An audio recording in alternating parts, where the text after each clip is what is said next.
Olá, terceiro ano, tudo bem? Como vocês estão? Espero que todos vocês estejam bem. Então, turminha, vamos aí para mais uma aula de ciências. Hoje, localizem no livro de vocês o desenvolvimento dos animais. Lá nas páginas 60 a 65, vamos aqui lendo, explicando e fazendo essas páginas juntos, tá? Então, localizem aí rapidinho no livro de vocês, lápis, borracha e vamos começar. Bom, como eu falei, né, nós vamos da página 60 a 65 e eu vou aqui lendo e explicando para vocês todo o processo e tudo o que vem trazendo aí essas páginas. Para iniciar, peguem aí a página 60, onde fala sobre o desenvolvimento dos animais, porque nós já estudamos várias características sobre eles, né? Uma delas foi aí a questão da reprodução, a forma como eles nascem. E depois que eles nascem, eles precisam se desenvolver. Alguns se desenvolvem de uma forma, outros de outra, cada um tem o seu tempo e a sua maneira. Então, vamos lá, na página 60 temos: quando nascem os filhotes de muitos animais, têm muitas semelhanças com relação aos adultos, mas com tamanho menor. São assim os bebês humanos, os cavalos, as tartarugas, as emas, por exemplo. Com o tempo, eles crescem e se desenvolvem, tornando-se adultos. Então, assim, nasceu, geralmente muito parecido aí com seus pais, sejam nós humanos ou algumas espécies animais, somente com uma característica que deixam eles diferentes. É porque eles nascem menores, na verdade? Na imagem vocês têm os filhotes de ema, são semelhantes aos adultos.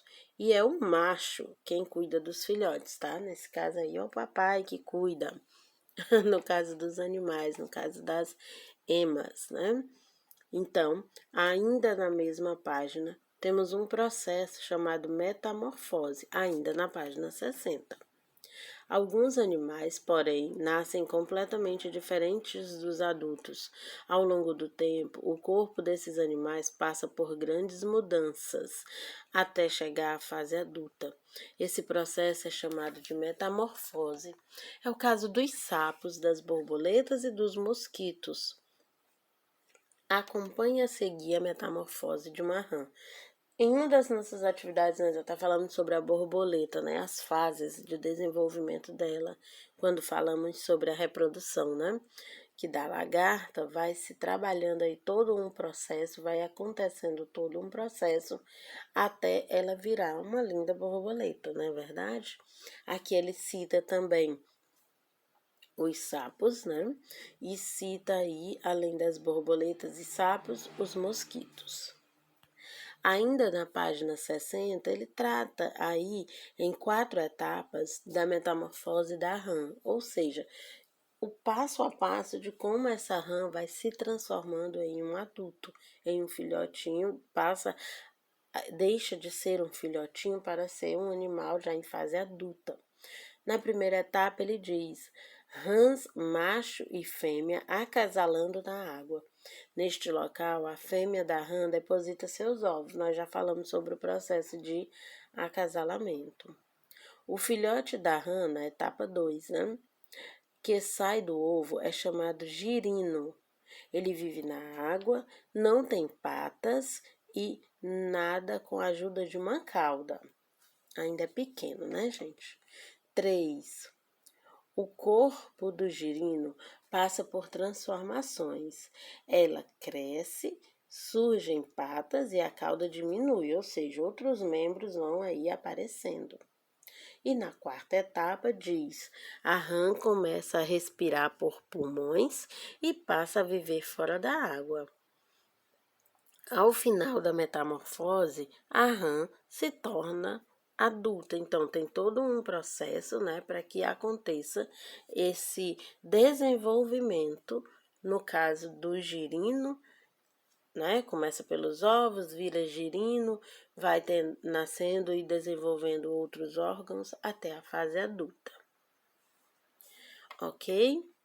Na página 61, a tia vai lendo, vai explicando e vocês vão acompanhando no livro, por favor. Na página 61, nós temos a metamorfose da borboleta. Vimos da rã, agora ele traz aí, de maneira ilustrativa, a metamorfose, né, o desenvolvimento da borboleta. Vamos lá, na página 61. Diz aqui: 1. Fêmea e macho acasalam, né? Também falamos já sobre a questão do acasalamento. 2. Depois do acasalamento, a fêmea coloca ovos sobre uma planta, ok? Estão vendo aí eles na folhinha, né? 3. Assim que sai do ovo, a lagarta começa a comer partes da planta onde está. Olha só, né? 4. A lagarta come muito e pode dobrar de tamanho em um dia. Que gulosa, né? 5. A lagarta passa para a fase de pupa, que ocorre dentro do casulo. Nessa fase aparecem as asas. Vocês se recordam que na atividade sobre reprodução, né, nós falamos sobre essas etapas. 6. No final da metamorfose, a lagarta já se transformou em borboleta. Então, ela sai do casulo e se alimenta, principalmente de néctar. Ok? Aqui já se transformou. Então, o que acontece? Essa metamorfose. Quando vocês ouvirem falar em metamorfose, nada mais é do que o processo de transformação, tá? De um animal da sua fase de nascimento ali, da sua fase ainda de bebê, vamos dizer assim, né? Bem criancinha, bem nascido mesmo, ali aquele primeiro processo do nascimento, até ele se transformar já na fase adulta. Bom, ainda na página 61, e agora sim eu quero que vocês aí coloquem a mãozinha para trabalhar, vamos responder essa questão. Ele diz na primeira questão: complete o texto sobre a metamorfose das borboletas. Gente, é só a leitura do texto que nós fizemos e os nossos conhecimentos. Então, vamos acompanhar junto com a tia, porque eu quero ver aí essa atividade, tá? Primeira questão. Vamos lá. A lagarta nasce aí vocês completam, do ovo e se alimenta de folhas. Após a metamorfose, transforma-se em borboleta. Sai do casulo e se alimenta de néctar.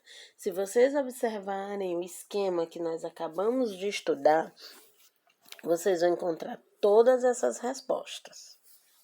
Opa, deixa eu virar aqui para vocês. Pronto.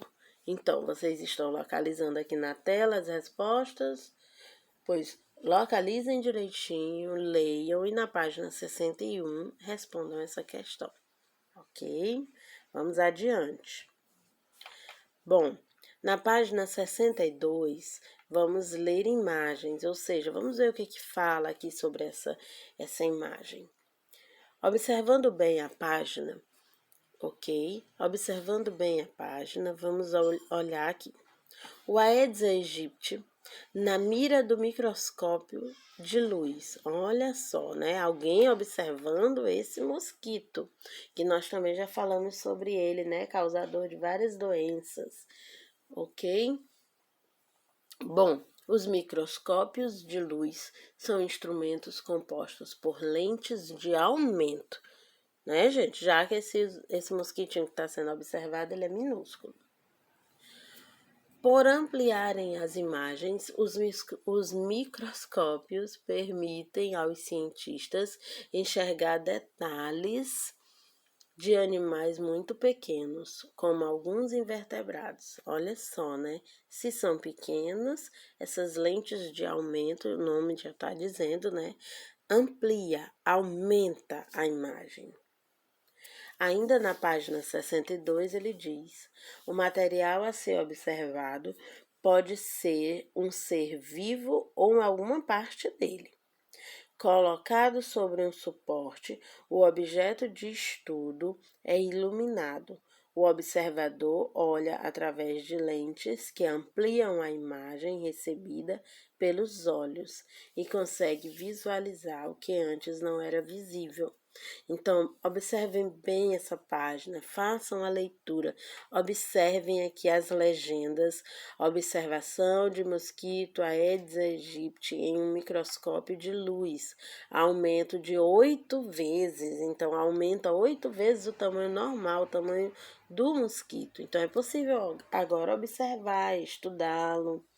Na imagem seguinte, né, na B, ele diz: observação de mosquito Aedes aegypti sem uso de microscópio. Gente, olha a diferença, né? Olha o tamanho que ele tá aí nesse círculo branco, bem aumentado, e olha a diferença aqui onde ele está sobre um membro de uma pessoa, né? Muito pequenininho. Adiante, nós temos aqui na página 63 umas observações feitas, que ele diz aqui. Agora que você já sabe como o microscópio de luz é usado, vamos analisar duas fotos do mesmo animal invertebrado em duas fases de sua etapa reprodutiva. Observe as imagens e leia as legendas. A imagem C e a imagem D. A legenda da imagem C diz: ovos de mosquito Aedes aegypti vistos no microscópio de luz, aumento de 20 vezes. Gente, imagina só, aumentaram 20 vezes para ver só os ovos, e a imagem ainda é pequena, né? Para vocês verem o quanto eles são minúsculos. D. Larva do mosquito Aedes aegypti, visto no microscópio de luz, aumento de 20 vezes. Gente, então é tudo muito pequenininho, né? Então tem que aumentar, porque senão não consegue fazer aí o estudo, né? Os cientistas, né? Os estudantes, nem quem queira, né? Aprender mais sobre esse mosquito. Então, vamos aqui adiante.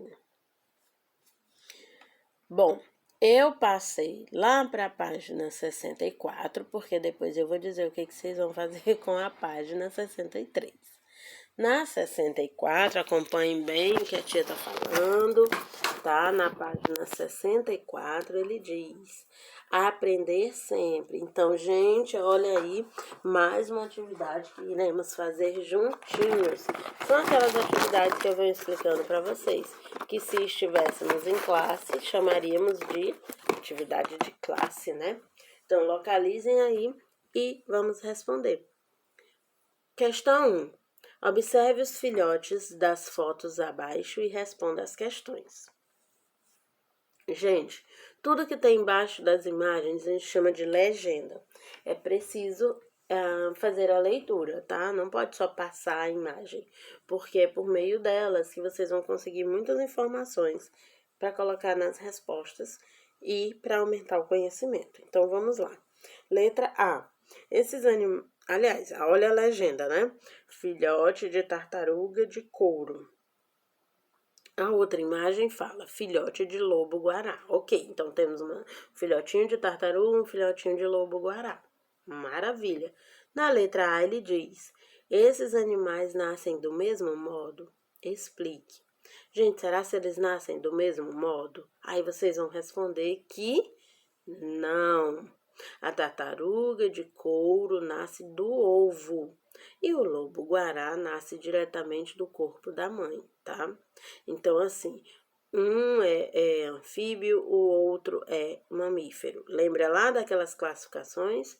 Vamos relembrar, porque vai cair na nossa avaliação, ok? B. Qual deles consegue sobreviver sem o cuidado dos pais logo que nasce? Nós falamos também, né, gente, que existe animalzinho que quando nasce, principalmente algumas aves, eles precisam ali ter todo um cuidado, serem cuidados pelos seus pais, né, principalmente na questão da alimentação e proteção, mas tem outros que não. Então, aqui qual seria? A resposta é a tartaruga. O lobo-guará precisa do leite e dos cuidados dos pais, ou seja, a tartaruga, né, depois que ela sai dos ovos, depois que ela que ela nasce, que ela é exposta à natureza, ela sabe se virar sozinha, vamos usar esse termo. O lobo não, o lobo é um mamífero, precisa mamar, precisa de uma proteção maior. Então, qual deles? A tartaruga.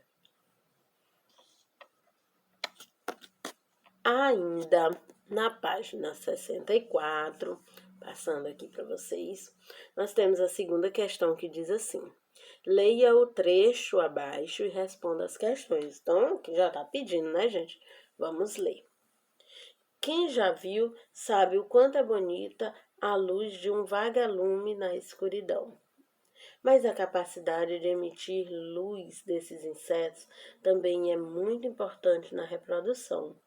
Machos e fêmeas piscam bastante quando desejam acasalar. Nesta conversa, pisca-pisca, por vezes ocorrem duelos entre machos que querem conquistar a mesma fêmea. Neste caso, a fêmea costuma escolher o macho que pisca com mais frequência e mais intensidade. Aí tem a legenda na imagem, né? Vagalume que pode ser encontrado em florestas brasileiras.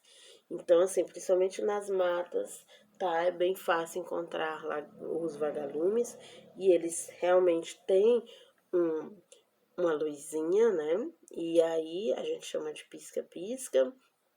E vocês viram aí que o pavão, ele abre a cauda, né, para se acasalar, para chamar a atenção da fêmea.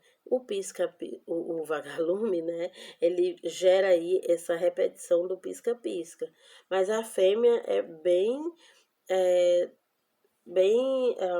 como a gente pode dizer? Ela observa bem quem é aquele macho que está piscando com mais intensidade e tá com mais repetições. Aquele que fizer isso é o escolhido dela. São fatos da natureza, né, gente? Que o ser humano estuda, fala, explica, mas são aí elementos naturais que são bem interessantes e característicos de cada animal, ok? Letra A, vamos responder juntos sobre o que é esse texto. Então, se vocês observarem aqui do ladinho, tem a resposta. Esse texto fala sobre o quê? Aí vocês respondem com a letrinha bem bonitinha e bem organizada. Como o espaço também aí no livro é um pouquinho apertado, você organiza a sua resposta, faz de maneira organizada.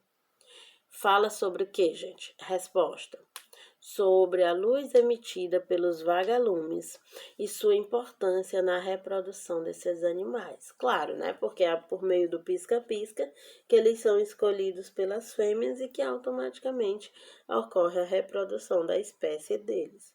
Então, respondam aí do jeitinho que tá na tela, ok? E do jeitinho também que nós aprendemos. Na letra B, ele diz: um duelo é uma disputa, né, gente? No caso do texto acima, como os duelos entre os vagalumes, como são os duelos entre os vagalumes machos? Qual é o motivo da disputa? A gente acabou de explicar, né, gente? A resposta tá logo em cima aqui na legenda, tá? Logo acima da imagem e do texto. Então, organizem aí. Obviamente, crianças, essa resposta vai lá para a letra B. Aqui, vocês sabem que o meu livro geralmente tem menos espaço do que o de vocês, ok? Porque vocês precisam aí ter mais autonomia para responder. Mas tá aí, sim, a explicação e a resposta. Tá? Letra B. Os machos duelam os machos duelam piscando com mais. Desculpa. Os machos duelam piscando com mais frequência e mais intensidade. A disputa é pela fêmea para acasalamento e reprodução. Ok? Então, precisando, vocês pausem o vídeo para estar colocando aí a resposta.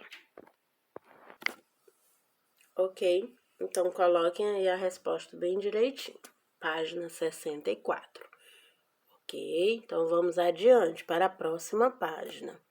A nossa próxima página é a página 65 e ela traz a terceira questão. Também vamos fazer juntos. Você conhece o papagaio de cara roxa?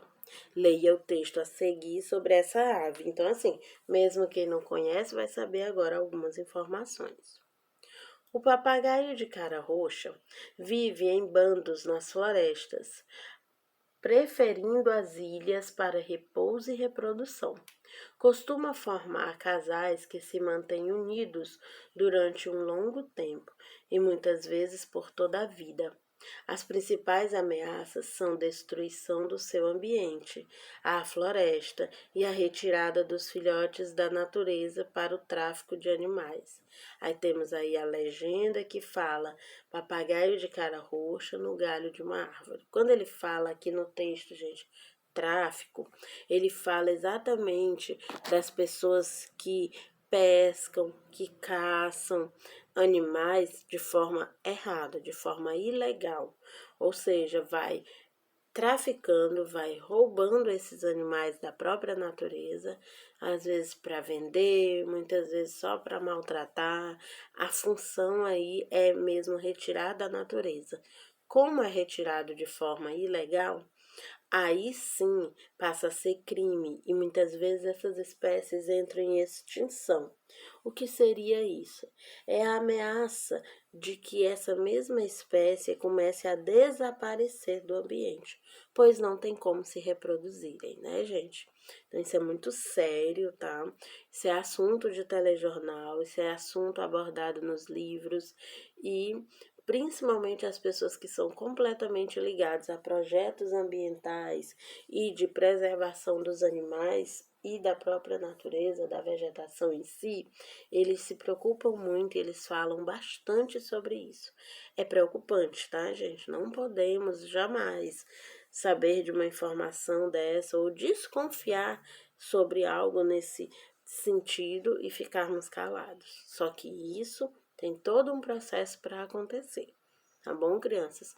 Aqui é uma curiosidade e fatos aí que nós adultos, principalmente, temos aí todo um cuidado para trabalhar, ok, o assunto, mas vocês, crianças, precisam saber que infelizmente existe, ok? Então vamos responder a letra A. Na letra A diz: como o papagaio de cara roxa se reproduz? Escreva a frase do texto que comprova a sua resposta. Então, não vamos fazer de qualquer jeito, vamos fazer com frases retiradas do texto. Então, vamos lá. A reprodução do papagaio de cara roxa acontece com o acasalamento do macho com a fêmea. Frase do texto: costuma formar casais que se mantêm unidos durante um longo tempo. Ok, então nós fizemos aí a resposta do acasalamento, explicando como acontece a reprodução, mas comprovamos por meio da frase que está contida no texto. Ainda na página 65, nós temos a letra B, que fala o seguinte: quais são as principais ameaças a esse animal? Acabamos de falar, né, gente? Então vamos responder. O desmatamento das florestas onde eles vivem e a retirada de filhotes dos ninhos para o tráfico de animais. Ou seja, quando acontece o desmatamento, não só os papagaios, mas milhares de animais perdem seu habitat, né? Que nós também falamos. Perdem aí as suas casinhas, o seu local de moradia. E também, né, esse tráfico, essa retirada dos filhotes para o tráfico de animais, né? Às vezes tira tão pequenininho que eles nem chegam a resistir, ok? Isso é proibido por lei, gente. Letra C. Que sugestão você daria às autoridades para preservar o papagaio de cara roxa? Aqui, crianças, é uma resposta pessoal. Mas como vocês estão vendo aqui na tela, eu tenho uma sugestão para dar para vocês, que aí ela se torna como uma explicação e vocês podem desenvolver a resposta de vocês, tá bom? A sugestão que a tia dá é o seguinte: controle das áreas de floresta para evitar que sejam devastadas e fiscalização de feiras de vendas de animais, realizando a apreensão dos filhotes, né? Ou seja, eles vão lá resgatar esses filhotes, retirados da natureza para que não sejam comercializados. Por exemplo, então, como a tia falou, você vai dar a sua sugestão. O que você acha que poderia ser feito aí para evitar, né, todo esse tráfico, essa preservação, no caso, desse papagaio, dessa espécie de papagaio? Aqui eu coloquei uma sugestão. Como eu disse, você, por meio da minha sugestão, você elabora a sua própria resposta, tá? Porque como a tia está explicando e vocês estão lendo, estão acompanhando, vocês vão poder colocar a resposta de vocês do jeitinho que vocês entenderam. Ok, crianças? Então, finalizamos aqui com a página 65. Mas eu disse a vocês que eu tinha passado uma página. Vamos falar agora sobre ela.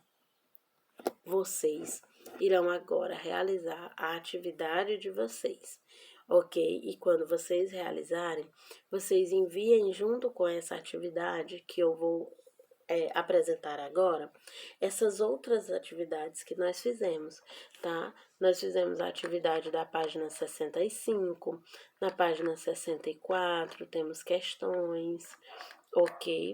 Vamos ver aqui qual foi a outra página. Tivemos na 61 também uma questão, ok? Então, quando vocês forem responder, vocês coloquem aqui para mim, ok? A resposta da página 61, a resposta lá da página 64 e da página 65, juntamente com essa atividade aqui, que ela está localizada na página 63. Vocês irão precisar ler as legendas da página 62 e ler também um pouquinho das informações que estão na 63. São 4 questões, vocês respondam. Não esqueçam, por gentileza, de colocar a data no livro, tá? E enviem imagens bem nítidas para que a tia possa fazer a leitura e anotar aí a presença e as observações, ok? Então, façam a atividade e aqui tem um lembrete para vocês. Estude para a nossa avaliação. Gente, olha, as nossas avaliações já irão começar a partir do dia 28. Então, a partir da próxima semana, vocês já têm provinha de ciências aí. Uma provinha bem simples, bem fácil. E vocês vão seguir todo um roteiro de estudos que eu vou colocar para vocês. E aí vai dar super certo, porque eu tenho certeza que vocês estão participando, aprendendo e lendo, ok? Então, a partir de hoje, eu já desejo para vocês uma boa sorte na nossa avaliação e que, principalmente, vocês terão aí um grande sucesso, vão obter muito conhecimento e, por consequência, uma boa nota a partir do momento que vocês estudarem, ok? Então, meus amores, fiquem bem. Um abraço bem carinhoso em cada um de vocês. Estamos aqui na torcida para que tudo passe logo de maneira segura e a gente possa aí se encontrar presencialmente. Então, meus amores, mais uma vez, fiquem bem, se cuidem e até a próxima aula.